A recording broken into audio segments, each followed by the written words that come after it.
ఉంటాడు, ఎక్కడినుంచో వస్తాడు, ఇక్కడేం చేస్తాడులే అన్న వైసీపీ నాయకులకు నోళ్లు మూతపడేలాగా చేయనున్నాడు జనసేన అధినేత పవన్ కళ్యాణ్. కాకినాడ జిల్లా పిఠాపురం నియోజకవర్గంలో ఉగాదికి నూతన గృహప్రవేశం చేసి ఇక్కడ్నుంచే పార్టీ కార్యకలాపాలు సాగించేలా సన్నాహాలు చేస్తున్నారు. పవన్ కళ్యాణ్ నివాసం ఉండడానికి పిఠాపురం నియోజకవర్గ పరిధిలో గొల్లప్రోలు మండలం చేబ్రోలు హైవేకి ఆనుకుని కొత్తగా ఒక భవనాన్ని నిర్మించారు.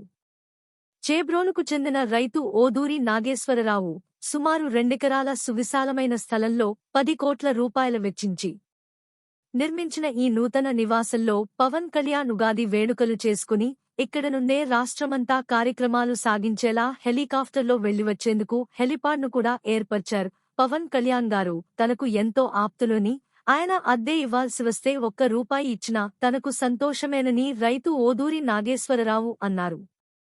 పిఠాపురం నియోజకవర్గంలో జనసేన అధినేత కొణిదెల పవన్ కళ్యాణ్ పోటీ చేస్తున్న విషయం తెలిసిందే. ఆయన ఇక్కడి నుంచి పోటీ చేస్తే ప్రజలకు అందుబాటులో ఉండరు అనే దానికి ఫుల్ స్టాప్ పడినట్టుగా తెలుస్తోంది. పవన్ కళ్యాణ్ ఇక్కడి నుంచి పోటీ చేస్తే ప్రజలకు అందుబాటులో ఎలా ఉంటారు, ఎక్కడ ఉంటారు అనే సందిగ్ధం వీడినట్టుగా తెలుస్తోంది.